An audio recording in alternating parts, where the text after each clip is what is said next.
ये है दिल्ली दर्पण।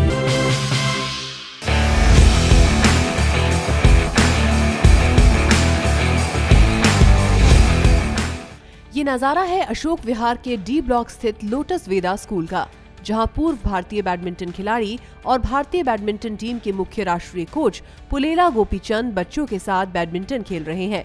आज के दौर में बैडमिंटन के महत्व को समझते हुए इस स्कूल में बैडमिंटन कोर्ट की शुरुआत की गई है। इस कोर्ट की शुरुआत सुबोध मोर स्पोर्ट्स अकेडमी की ओर से की गई है। इसके पीछे अकेडमी का लक्ष्य है बैडमिंटन के क्षेत्र में बच्चों के टैलेंट को पहचानना और देश के लिए ज्यादा से ज्यादा मेडल्स लेकर आना। विकास हो, इस सोच के साथ हमने यहाँ पे एकेडमी का शुरुआत की है, जिसके अंदर हम शुरुआत में 20 से 30 बच्चों को पूरे दिन भर के अंदर हम एंटरटेन करेंगे और उनको हम खिलाड़ी बनाएंगे। इसके बाद अगर हमारे पास जगह कम पड़ेगी तो हम प्रयास करेंगे ऐसी ही 1-2 एकेडमी और बनाने का। लेकिन हमने किसी भी बच्चे को यहाँ लाके एक उससे पैसा कमाने का हमारा कोई नज़रिया नहीं है। हमने उस बच्चे के साथ 12 जनों की टीम को लगा के उस बच्चे को एक नेशनल लेवल का खिलाड़ी बनाना है।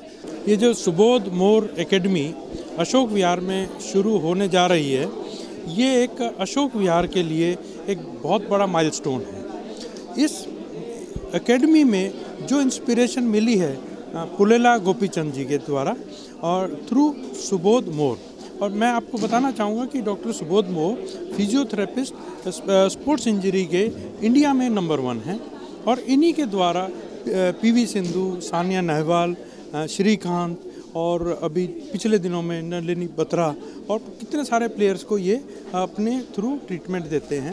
यह एकेडमी जाने माने स्पोर्ट्स फिजियोथेरेपिस्ट डॉक्टर सुबोध मोर के नाम पर है और इसका लक्ष्य है बैडमिंटन को एक अलग स्तर पर लेकर जाना। इस एकेडमी के संस्थापकों को पूरा भरोसा है कि अगले 2 साल के अंदर अंदर यहाँ के प्लेयर्स अंतर्राष्ट्रीय स्तर पर खेलेंगे और देश के लिए गोल्ड मेडल लेकर आएंगे। बैडमिंटन के दिग्गज खिलाड़ी पुलेला गोपीचंद ने भी इस बात पर जोर दिया कि मौजूदा वक्त में स्पोर्ट्स के क्या मायने हैं और इसे किस तरह से बच्चों के जीवन में शामिल किया जाना चाहिए। आई थिंक यहाँ पे हमारे देश में स्पेशली दिल्ली जैसे बड़े शहर में हर मोहल्ले में स्पोर्ट्स का एक फैसिलिटी होना ज़रूरी है। मैं मानता हूँ कि ये अशोक विहार जैसी जगह पे स्पोर्ट्स का जो इंफ्रास्ट्रक्चर है और अवेलेबिलिटी ऑफ कोर्ट्स है बच्चों के लिए, ये काफ़ी इम्पोर्टेंट है। तो मैं मानता हूँ कि इस स्कूल में और इस जगह में स्कूल ये कोर्ट बहुत ही उपयोगी होगा।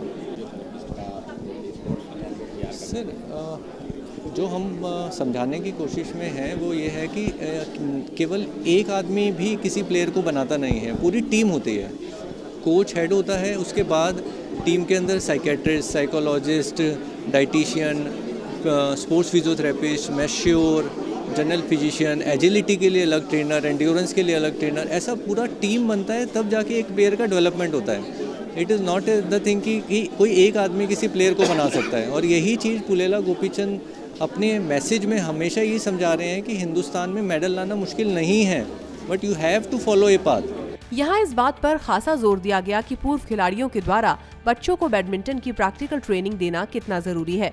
इस मौके पर इस अकेडमी से जुड़े तमाम लोगों को भी सम्मानित किया गया। यहाँ पर वजीरपुर से भाजपा प्रत्याशी डॉक्टर महेंद्र नागपाल और नॉर्थ एमसीडी के डिप्टी मेयर योगेश वर्मा भी मौजूद रहे। इस अकेडमी से जुड़े लोगों का मानना है कि इस बैडमिंटन कोर्ट की शुरुआत न सिर्फ अशोक विहार के लिए बल्कि बैडमिंटन के क्षेत्र में टैलेंट को बढ़ावा देने के लिए मील का पत्थर साबित होगी। ब्यूरो रिपोर्ट, दिल्ली दर्पण टीवी।